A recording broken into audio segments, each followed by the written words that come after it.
नमस्ते साथीहरू, स्वागत छ तपाईहरूलाई मेरो च्यानलमा। म छु क्रोएसियाको राजधानी ज़ाग्रेबमा र आजको भिडियोमा हामी एक्सप्लोर गर्न लागिरहेका छौं एकदमै सुन्दर र शान्त ठाउँ मैक्सिमिर पार्क। कुरा गरौँ कसरी पुग्ने मैक्सिमिर पार्क। यो पार्क ज़ाग्रेब सिटी सेन्टरबाट करिब 10-15 मिनेटको दूरीमा छ र यहाँ पुग्न एकदमै सजिलो छ। ज़ाग्रेबमा ट्रेन सिस्टम एकदमै राम्रो छ। तपाई ट्रेन नम्बर 4, 7, 11 वा 12 लिएर सजिलै मैक्सिमिर एरिया पुग्न सक्नुहुन्छ। बस सेवा पनि उपलब्ध छ, तर ट्रेन नै सबैभन्दा कन्भिनियन्ट अप्सन हो। ठ्याक्कै तपाईले कियोस्क वा ट्रेन भित्रै किन्न सक्नुहुन्छ। प्राइस पनि धेरै महँगो छैन, बजेट फ्रेन्डली। ट्रेनबाट ओर्लिएपछि पार्कको मेन एन्ट्रेन्ससम्म 2-5 मिनेट मात्र हिँड्नुपर्छ। यदि तपाई घरमा आउँदै हुनुहुन्छ भने पार्क नजिकै पार्किङ स्पेस पनि पाइन्छ, तर विकेन्डमा अलि भिड हुन सक्छ।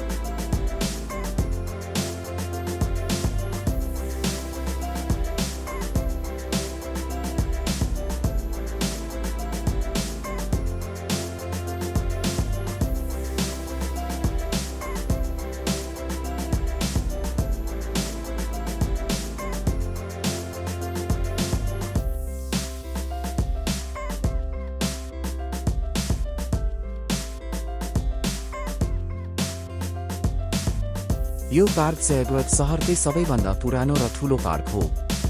यहाँको हरियाली, शान्त वातावरण र प्राकृतिक सौन्दर्यले जो कोहीलाई पनि आकर्षित गर्छ।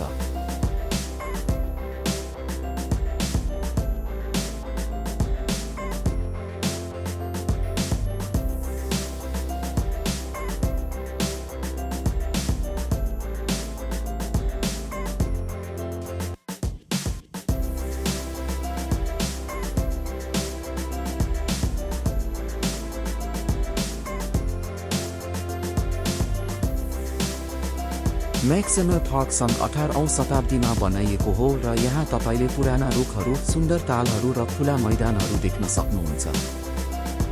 जस्तो तपाईहरू देख्न सक्नुहुन्छ, यहाँको बाटोहरू हिँड्न, दौडन र साइकल चलाउनका लागि एकदमै राम्रो छ। स्थानीय मानिसहरू यहाँ बिहान र बेलुका समय बिताउन आउँछन्।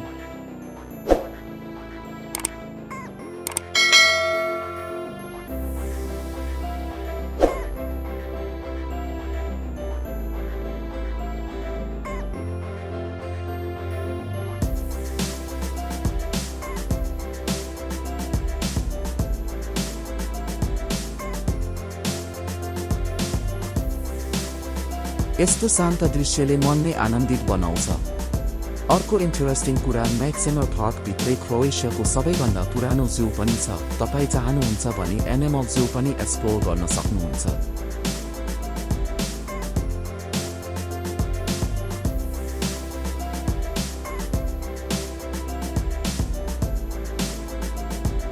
यहाँ स्ट्रेटेजिकली राखिएका बेन्चेस छन् जहाँ बसेर तपाई लेकलाई लङ टाइमसम्म एन्जोय गर्न सक्नुहुन्छ।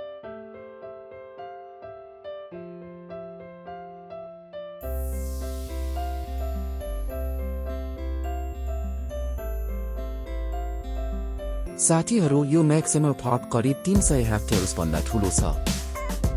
यो मतलब तपाई यहाँ घुम्दा पूरा दिन बिताउन सक्नुहुन्छ र अझै पनि नयाँ ठाउँ भेटिरहनुहुन्छ।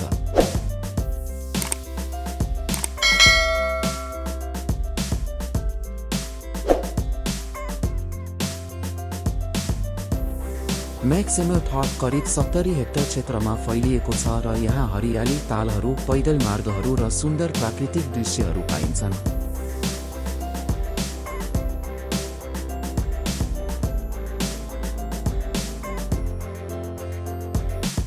यो पार्क विशेष गरी प्रकृति प्रेमी, पर्यटक र स्थानीय मानिसहरूका लागि शान्त र रमाइलो समय बिताउने उत्कृष्ट ठाउँ हो।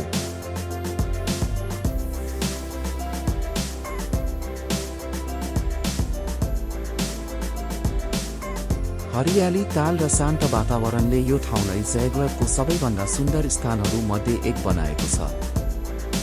मैक्सिमिर पार्कभित्र धेरै लेक्स छन्, मल्टिपल स्मल लेक सिस्टम। हरेक लेकको आफ्नै रिफ्लेक्सन र गहिर हुन्छ।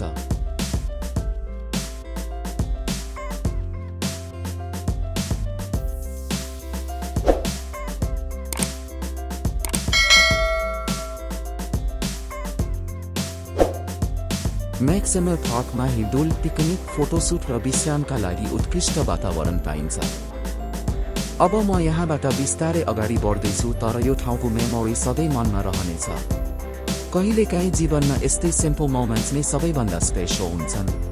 यदि तपाईले यो ब्लग यहाँसम्म हेर्नुभयो भने धेरै धेरै धन्यवाद। तपाईहरूको सपोर्ट बिना यस्तो यात्रा शेयर गर्न सम्भव हुँदैन। तपाईलाई यो मैक्सिमर पार्कको यात्रा कस्तो लाग्यो कमेन्टमा आफ्नो अनुभव वा विचार लेख्न नबिर्सनुहोला।